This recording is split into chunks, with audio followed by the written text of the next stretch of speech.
quand j'ai eu ce contact avec les SAT, l'ambiance qu'il y a, la convivialité qu'il y a entre nous, oui, pour moi, c'est comme un deuxième foyer, quoi. J'avais pas très bien, mais du coup, je me suis posé longtemps la question, mais est-ce qu'il faut arriver avec une envie? Ouais, voilà, ils m'ont recyclé. Vraiment, c'est ce dont j'avais besoin. Au départ, c'était clair que c'est une bouée, parce que quand même, ça permet de garder la tête à la surface de l'eau, de pas couler, quoi. Moi, je suis pas capable de gérer 36 000 choses en même temps. Je suis capable de gérer les choses, mais l'une après l'autre. Et c'est ça aussi que ça m'a appris à faire, parce que je pense qu'avant, j'en étais pas consciente. Je vais beaucoup mieux pendant cette période justement où j'ai pu rentrer en stage à l'ADAPT. J'ai été beaucoup mieux, j'étais plus posé, je me posais moins de questions parce que j'entrevoyais une porte.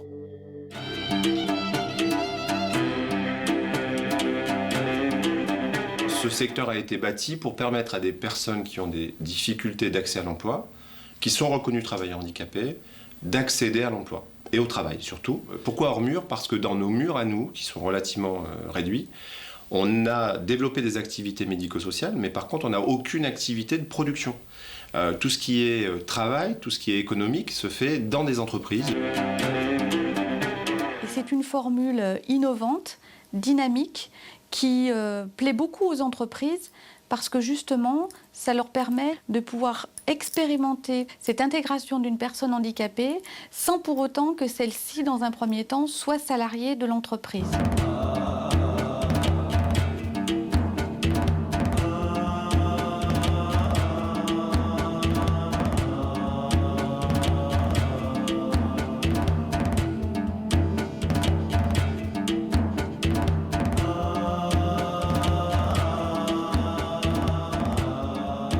Au départ, on a tendance à trouver ça long, parce qu'on se dit pendant 6 mois, qu'est-ce qu'ils vont pouvoir sur quoi ils vont pouvoir nous tester, qu'est-ce qu'ils ont besoin de savoir. Il y a beaucoup d'incompréhension par rapport au fait de se retrouver dans une institution, souvent autour d'une table.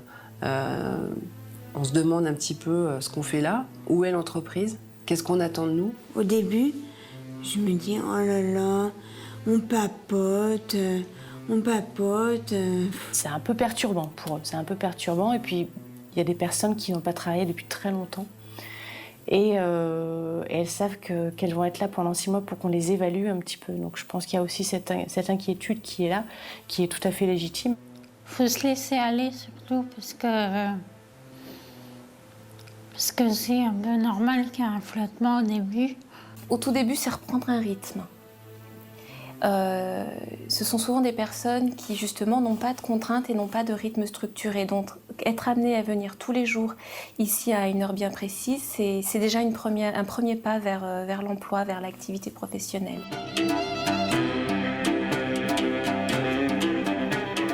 On a un intervenant Que vous avez retenu de cette visite qui est là pour nous enseigner comment on va faire, comment on va gérer en fait, notre avenir, quoi.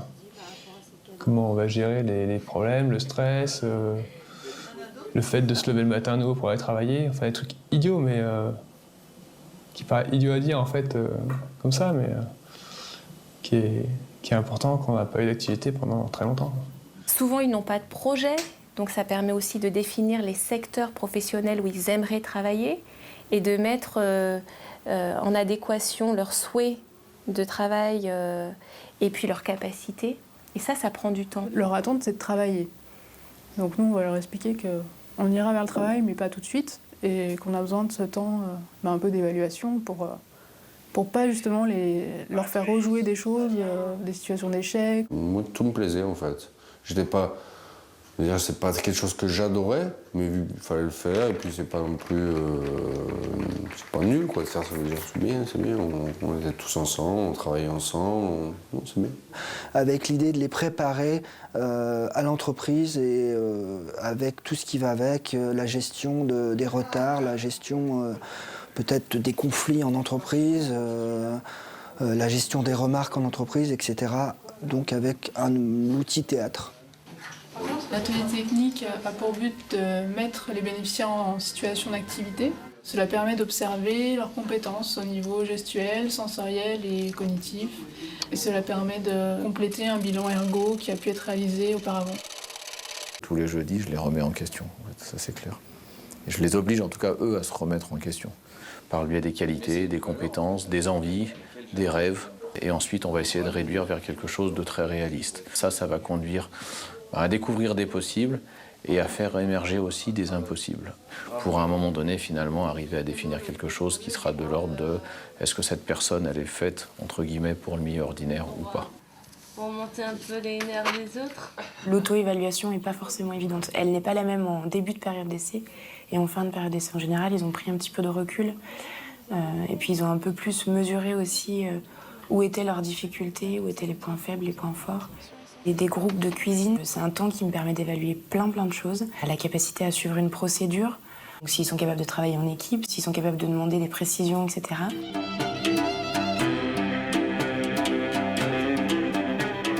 Les ZAD, c'est un nid en fait, d'information et d'apprentissage. Et chacun, justement, peut, selon ses besoins, peut trouver la réponse à ses questions.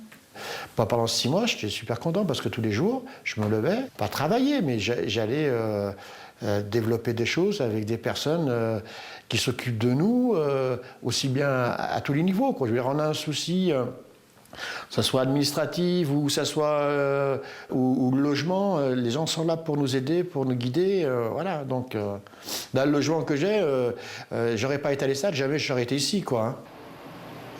Voilà, je suis content d'être là, quoi.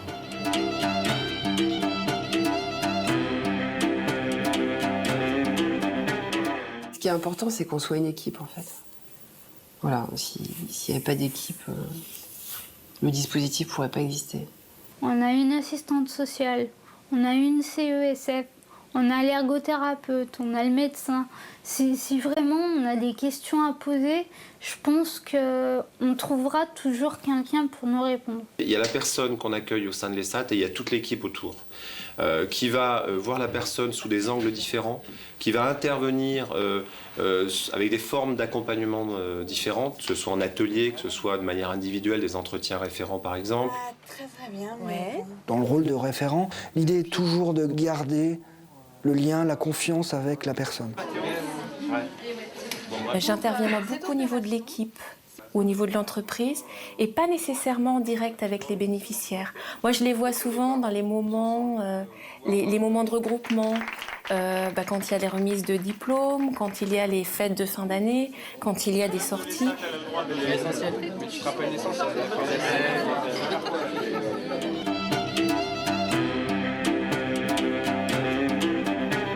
Premier stage, on s'en sert vraiment comme outil d'évaluation sur la capacité à être à l'heure au travail, à s'adapter, à s'intégrer dans une équipe, à tenir un rythme, la fatigabilité, enfin voilà, toutes ces choses-là. C'est l'ADAPT en fait qui cherche les entreprises par rapport à nos objectifs. On n'est pas livré à nous-mêmes. C'est aussi pour ça que les stages sont là.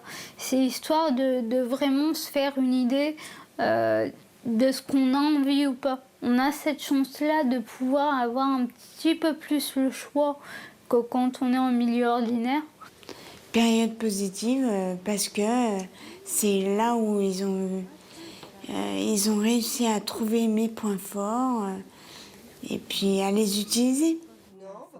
S'il n'y avait pas eu cette préparation avant par les ZAD, je ne sais pas comment je me serais débrouillée de temps. Et je pense très mal. Une fois qu'on a fini les 6 mois de stage à l'ESAT et qu'on est accepté au sein de l'ESAT, là, après, il y a des mises à disposition.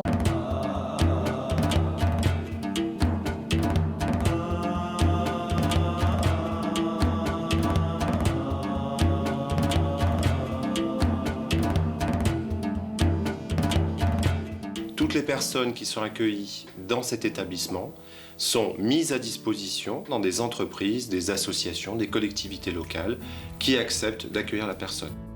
C'est sûr que si je me serais retrouvé dans les murs, je serais prêt à rester. Hein. L'autre intérêt majeur, c'est d'être bien en milieu protégé, mais d'aller exercer ce milieu protégé dans des entreprises complètement ordinaires. Ouais, ça donne confiance et puis ça fait du bien au moral parce que quand vous restez chez vous, c'est terrible. Une des difficultés pour les entreprises pour embaucher les personnes handicapées, c'est que souvent elles se retrouvent seules avec la personne handicapée. En général, ce qui fait frein, c'est la peur de l'inconnu. En fait, quand on dit handicap, il y a des tas d'idées qui viennent, qui font peur. Je savais pas non plus trop comment parler de moi, mon parcours, tout ça. C'est pas des choses évidentes. Nous, notre travail quotidien, c'est d'être présent, rassurer la personne handicapée qui va aller travailler dans l'entreprise et rassurer aussi l'entreprise qui joue le jeu d'accueillir cette personne. Moi, je suis content aussi. Voilà. Mais comme je dis, ça se fait petit à petit. Je suis amené à aller en entreprise, à voir le référent entreprise, à faire des points réguliers, de suivre sur le terrain la personne, de voir si des besoins existent, si des améliorations sont possibles au niveau de l'adaptation du poste de travail ou dans l'évolution des tâches de travail. J'ai un contrat de mise à disposition de 6 mois. J'ai trouvé que faire quelque chose d'adapté, ça m'a aidé dans le deuil de mon métier. J'imaginais pas comment on pouvait recycler une infirmière. Il y a un but, il y a un objectif, c'est de trouver un emploi, quoi.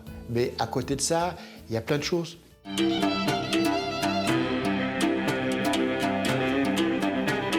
y avait cette partie donc par rapport au travail. Et il y avait pas mal, on a peut-être déjà parlé des activités en dehors, l'atelier sortir et tout comme ça, qu'on a pu se voir entre stagiaires ou avec les formateurs en dehors du contexte de travail et des ateliers, quoi. Et on a été plusieurs fois au théâtre ou de voir des différentes choses et c'était agréable de faire des choses avec d'autres personnes.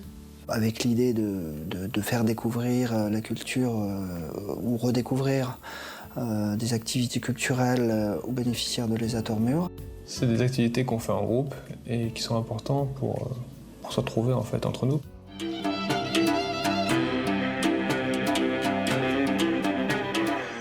J'anime également un temps d'échange qui s'appelle le Café Débat. Chaque mois, l'idée c'est un partage d'expériences sur différents thèmes entre bénéficiaires de l'ESAT.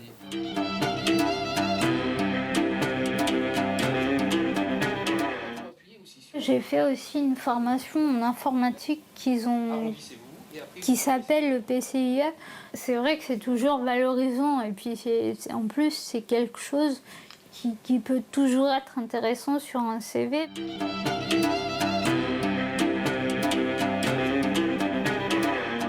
J'aime beaucoup faire des travaux manuels, donc c'est vrai que les ateliers, c'est un peu le côté positif, enfin le côté on passe du bon temps un peu.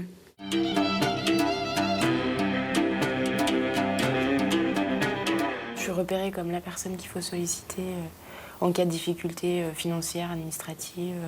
Voilà, donc il y a ma collègue assistante sociale aussi qui intervient de manière plus ponctuelle avec les gens.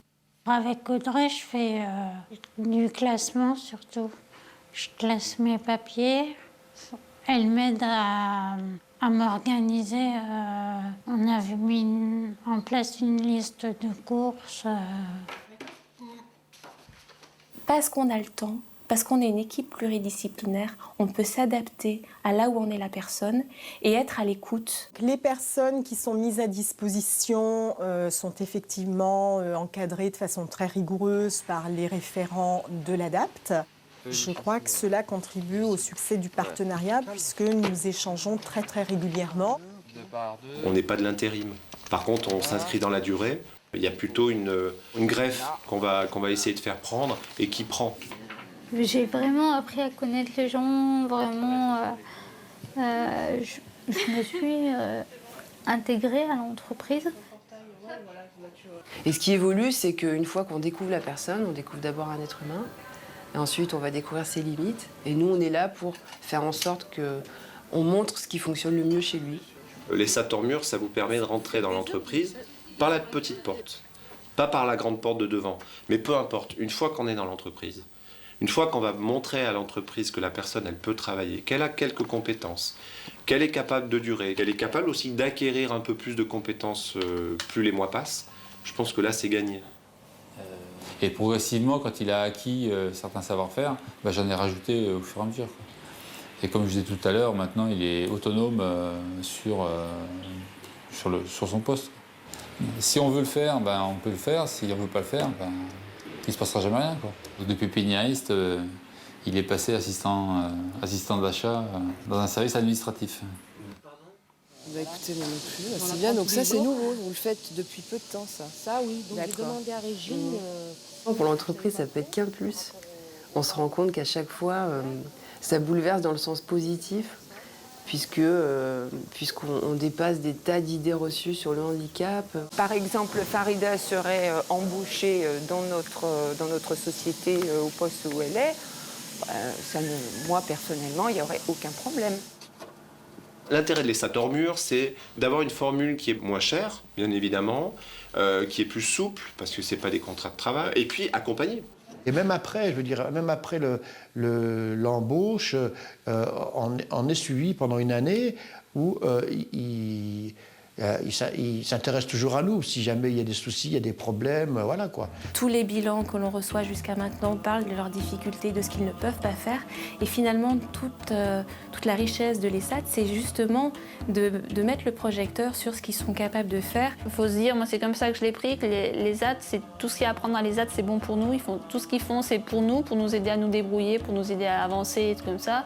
Il y a des bilans, il y a des assistantes sociales et tout, et il faut prendre tout ce que ça peut apporter. Il faut arriver à nous faire confiance, il faut aussi beaucoup se puiser dans les témoignages des personnes qui sont là depuis longtemps pour se rendre compte que c'est possible. J'ai vu que j'étais capable d'être comme n'importe quel autre, quoi. Grâce à l'ADAPT, j'ai fait autre chose que du travail physique et puis ça a apporté ses fruits puisque maintenant je suis embauché. C'est une action qui est dynamique, qui évolue. On continue d'imaginer de nouveaux types d'interventions, de nouveaux ateliers. C'est une action vivante.